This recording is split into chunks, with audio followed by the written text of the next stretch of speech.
The word canon was originally a Hebrew-Greek word which meant cane or measuring rod. This word was later adopted by Christians as a way of evaluating the legitimacy of certain chapters and books.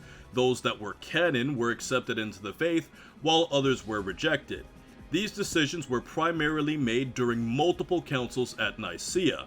Now, when trying to apply canon to Dragon Ball, we always run into roadblocks. This is because canon evolves within itself and follows its own path, as you will see in today's video.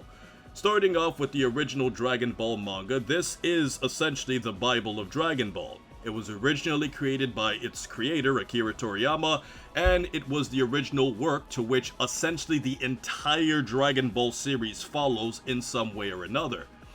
It's important to point out that when Viz got the rights to produce this manga, they essentially split the original Dragon Ball manga into two parts, where they looked at the success of the anime and they saw that the Dragon Ball Z section should be marketed differently. So that's why when you look at the Viz version of Dragon Ball, you will see that there's a Z added for the original manga, even though when you look at the Japanese version, there were 42 original volumes. Right after Goku defeats Piccolo Jr. in the 23rd tournament, you will see that the very next chapter features a part of the series that we would consider Dragon Ball Z. Now, the next type of canon that we have is the Dragon Ball anime canon.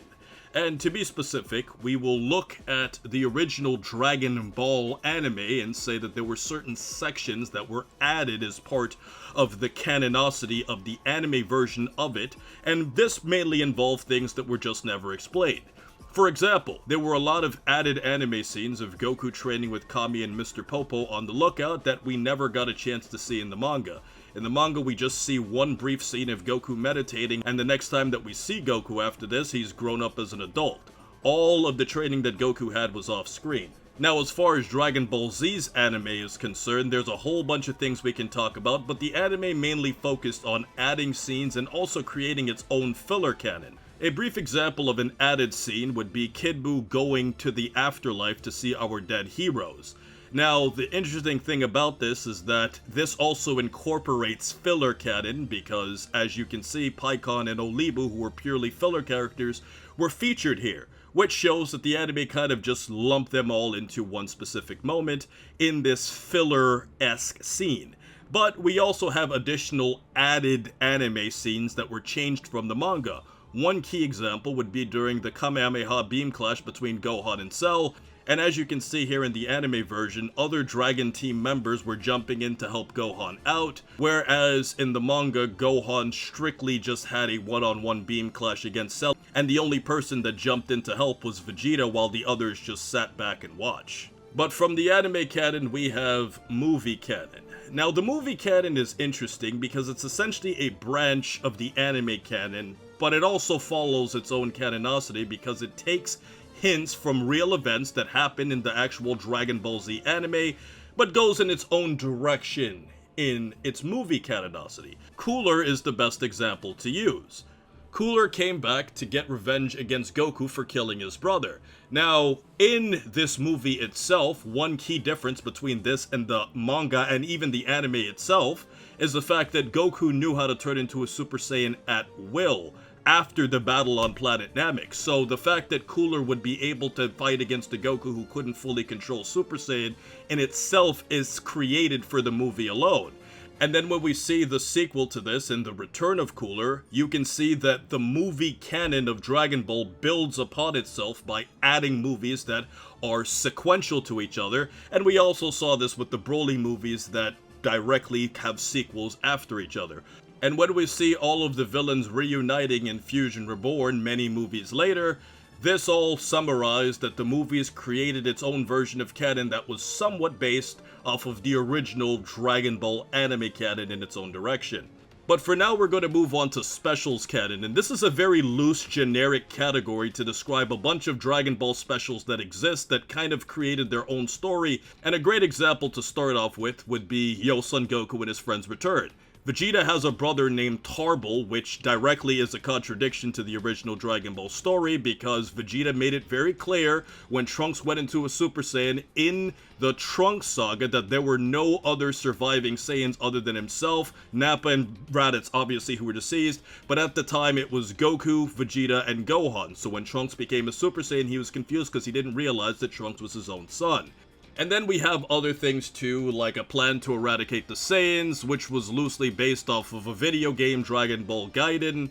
And then we have other things too, like the Televico special, episode of Bardock, the One Piece Toriko Dragon Ball special, and the list goes on and on and on and on and on to just describe specials that just branched off of what we saw originally. Now you guys are probably wondering why I didn't mention the history of Trunks and Bardock, the father of Goku. Well, in the history of Trunks' case, we can say that this is clearly a part of the anime canon because originally there was a manga chapter called Trunks the Lone Warrior. And the History of Trunks special went into its own anime canon direction with it by changing several details. The biggest key difference between the anime and the manga is the fact that Trunks was able to turn into a Super Saiyan before Gohan died, but the anime wanted to dramatize that by making Gohan's death be the key that pushed Trunks into becoming a Super Saiyan, and in addition to Gohan's last fight, the anime made him fight significantly more heroic and made him a lot more powerful. And the other major thing that we have to point out here too is that the battle that Gohan had with 17, or shall we say the androids, was shown off screen in the manga, and the same goes for Trunks in his attempted battle to avenge Gohan. That battle was completely shown off screen, but the History of Trunks special actually created battle scenes for those fights, and in addition to these two fights, it even created an additional battle scene that explained how Gohan lost his arm, which is a battle that was referenced by 17 and Gohan, and even Trunks when he was talking about how he lost his arm. Now, Bardock, the father of Goku, is weird because the anime version technically came out first, so this was its own original anime adaptation, but the reason why we could say it's anime canon is Toriyama does acknowledge its existence in the manga, if you can see right here. So even though it didn't come first in the manga, Toriyama's acknowledgement of it does give it some legitimacy to the anime canon of Dragon Ball. But let's move on to Dragon Ball Super. Now, one key thing that completely erases Dragon Ball Super from existence is one very simple statement. Bulma made a direct statement that she hadn't seen Goku in 5 years when he was training with Goten. Now you have to understand that this was shown in both the original manga and it was also shown in the anime adaptation. So in itself, Dragon Ball Super is completely contradicting the anime, and it's also contradicting the original manga of Dragon Ball with that one statement, because the whole 5 years of Bulma not seeing Goku directly contradicts Super because it was supposed to be an entire time period of peace, and this is proven because Goku had no reason to see Bulma in all of these years. But looking at Dragon Ball Super, Goku's seen Bulma multiple times, so in itself, Super retcons both the anime and the manga canon, which means that Dragon Ball Super essentially creates its own canon by positing itself within the story. And because of this, Dragon Ball Super changed a lot of details, with adding gods that were never originally mentioned or talked about in the original Dragon Ball series, and by also diffusing Kibito Kai into becoming the Supreme Kai and Kibito once again. When in fact, the original show made it pretty clear that when they fused together, it was supposed to be a permanent fusion. And as a post-edit, we should also mention that the Super anime specifically creates more contradictions of the past, because Frieza mentions that he knows Beerus in Dragon Ball Super, but yet in Dragon Ball Z, or the Dragon Ball manga, Frieza always looked at himself as the most powerful being in the universe. And in addition to this, we also have Vegeta acknowledging Beerus in Dragon Ball Super as well. So the fact that Vegeta and Frieza are aware of who Beerus is, but he was never mentioned in the original Dragon Ball manga, but they would clearly know that he's more powerful than anybody else, is in itself a contradiction of the original series. But that directly takes us to the Dragon Ball Super manga. Now, the Dragon Ball Super manga in itself is its own different type of canon for one simple reason. It directly changed a lot of things that took place in the Dragon Ball Super anime. The easiest way to show the difference between the Dragon Ball Super manga canon and the Dragon Ball Super anime canon is the mere fact that the Dragon Ball Super anime canon ended with the conclusion of the Tournament of Power, and I guess you could say it briefly continued with the Broly movie if you want to consider that a part of the Dragon Ball Super anime canon. But the Dragon Ball Super manga canon is still continuing, going into the Moro arc, the Granola arc, and even the Dragon Ball Super Hero arc. This doesn't even include the Black Frieza arc, which we assume is going to be continued into the future. So with all of this said, the manga clearly continues in its own completely different direction regardless of where the anime resumes, and in addition to this, there are key changes in the manga canon. A few key examples would be that in the Dragon Ball Super manga, Trunks never turned into a Super Saiyan Rage, whereas in the anime he did, and he was significantly stronger in the anime adaptation. We can use the fact that the manga completely went in its own direction, with Trunks training with the Supreme Kai and giving way more of a background story as to that, whereas Trunks barely mentioned the Supreme Kai in the anime adaptation. And if we use another arc, like the Tournament of Power for example, one key example would be the character of Kale, where in the manga, Kale was very self-aware of her powers, whereas in the anime she was not. And during the Tournament of Power, she was fused into Kefla with Caulifla by force because she was completely out of control, whereas Kale managed to control her powers in the anime adaptation and she wanted to fuse with Caulifla into Kefla. There's a whole lot more, but that's just to give you a brief explanation. Now we move on to Dragon Ball GT canon. Now, the easiest way to say that GT follows its own canon on its own is the mere fact that Toriyama just directly said, I'm paraphrasing, I'm going to show you the quote here, but he essentially said that GT follows its own side story, in his own words. And because of that, that in itself shows that he doesn't consider it a legitimate part of his own story, and while he did have involvement in working on Dragon Ball GT, GT went in its own completely different direction based off of the anime canon, where they took notes from the anime where Kibito Kai was supposed to stay fused with the Supreme Kai and Kibito, and in addition to this, they also based it off of Goku training with Oob and continuing that story. But the key thing that Dragon Ball GT added to the Dragon Ball story that contradicted it from everything else before is the addition of the Black Star Dragon Balls, because if the Black Star Dragon Balls actually existed, there's a lot of questions that will be brought up as to why they were never thought about or brought about at certain points of Dragon Ball history when there were clearly certain points where they should have been used even if it would have had a negative effect. But we move on to Dragon Ball Heroes canon. Now, this is the most straightforward one.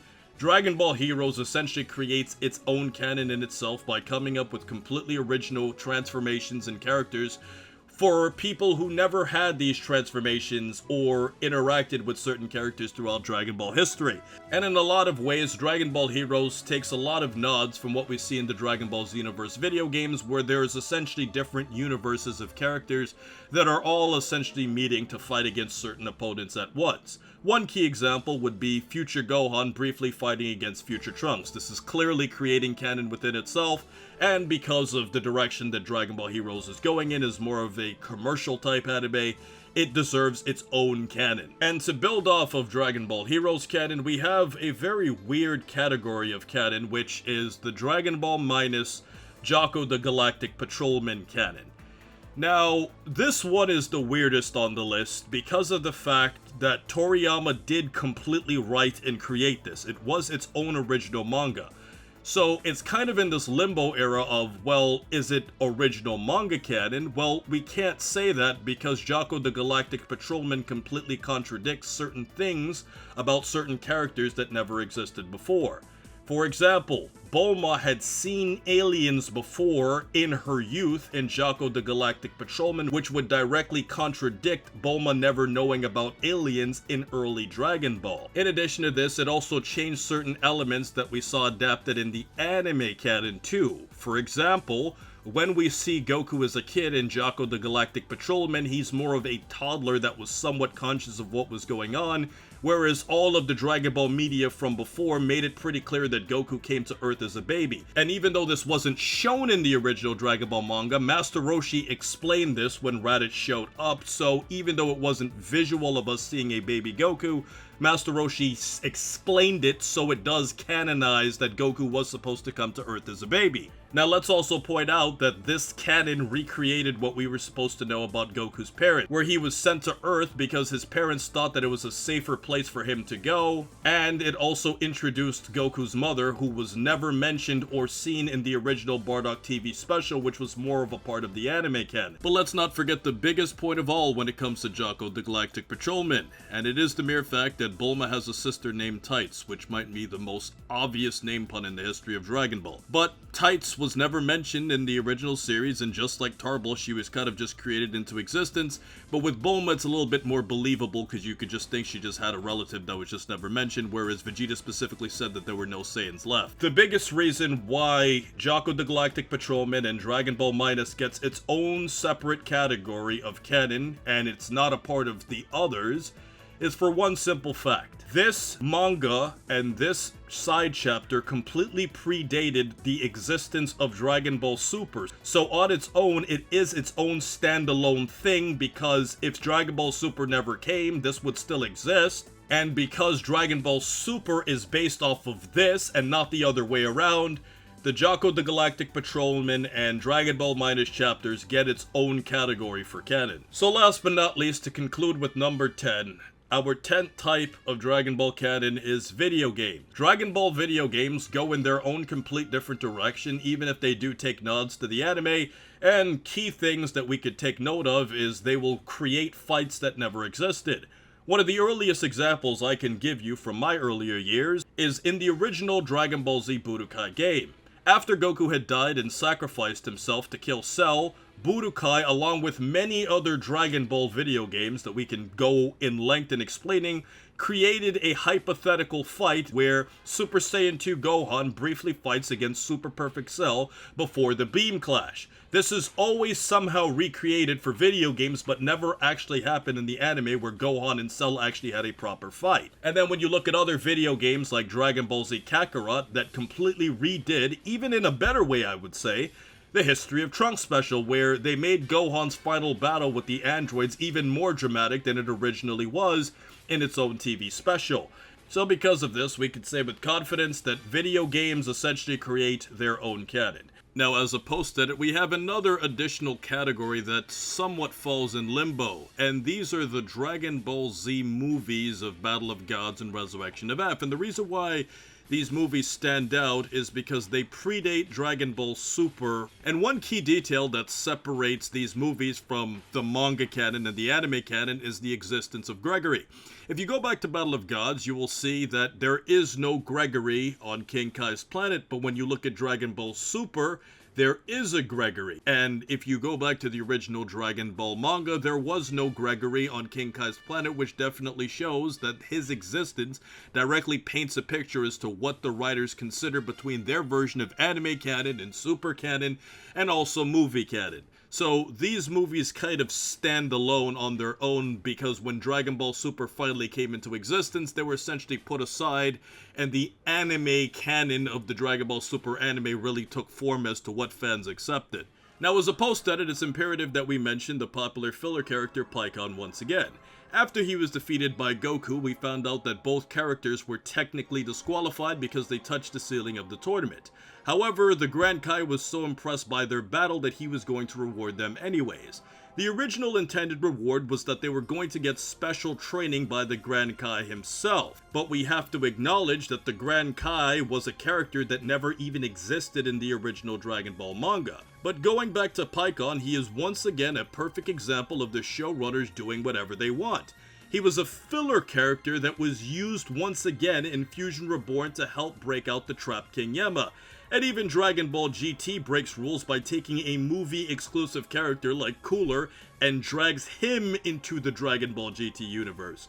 But this gets even deeper because the entire concept of the afterlife was altered in Dragon Ball Z's anime, where we see a visual depiction of hell where the villains just stay for an eternity. Now, Dragon Ball GT followed a similar concept to this, even though the background for hell actually changed, but the big change really came when Dragon Ball Super redid all of this in its own direction for its version, where in its version of hell, the type of torture is personalized, as we can see for Frieza, as he's being tortured by teddy bears and fairies.